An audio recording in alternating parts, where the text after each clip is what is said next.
तर आज आपण बनवलेली आहे सुकटची चटणी।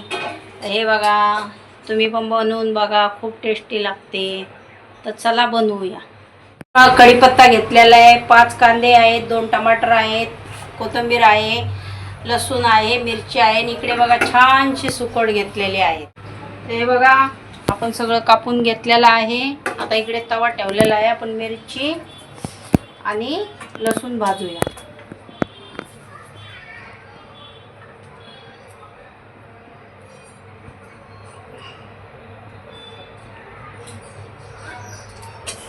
लसूण मिरची भाजली की मग आपण भाजी बनवूया।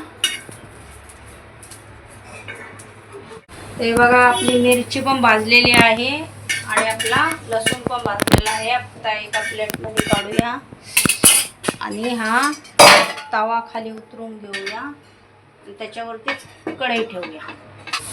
कढईला पण भाजू देऊया आणि हे बघा खलबत्त्यामध्ये मिरची हे सगळं घालूया।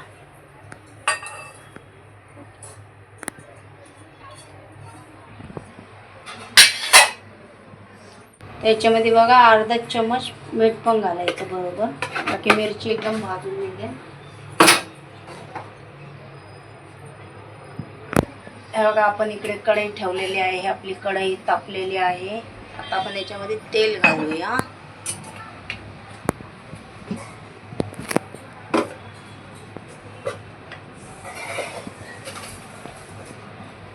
याच्याबरोबर थोडंसं जिरं घालूया।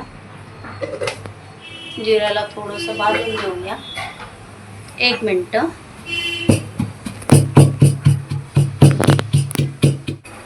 हे बघा आपलं जिरं भाजून झालेलं आहे, तर आपण त्याच्याबरोबर कांदा घालूया, कढीपत्ता पण घालूया। याला पण छानसं भाजून घेऊया 2 मिनिटं। आणि आपण त्याच्याबरोबरच टमाटे पण घालूया, तर टमाटर पण भाजून घेऊ। तर 2 मिनिटासाठी ठेवूया आणि इकडे बारीक करूया। हे बघा आपण याच्यामध्ये हळद घालूया थोडीशी, मीठ घातलेलं आहे मसाल्यामध्ये। हे बघा आपला कांदा टमाटर छानसं भाजून झालेला आहे,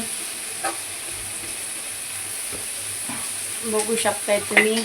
आता हे ठेसा वाटलेला याच्यामध्ये घालूया, याला पण थोडंसं भाजून देऊया।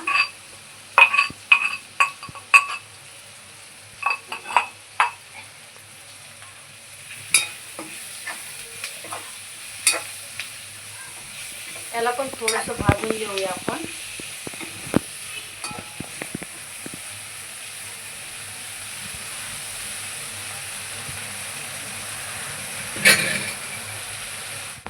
तर हे बघा आपलं पूर्ण भाजून झालेलं आहे। तर आता आपण त्याच्यामध्ये ही सुकट घालूया।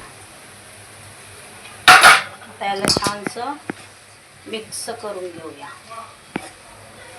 2 मिनिटं। ही झाली आपली सुकटची चटणी।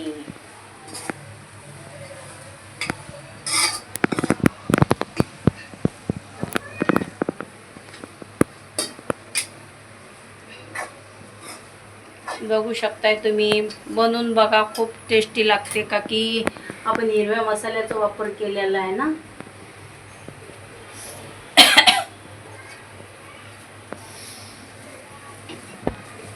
हे बघा किती छान वाटते।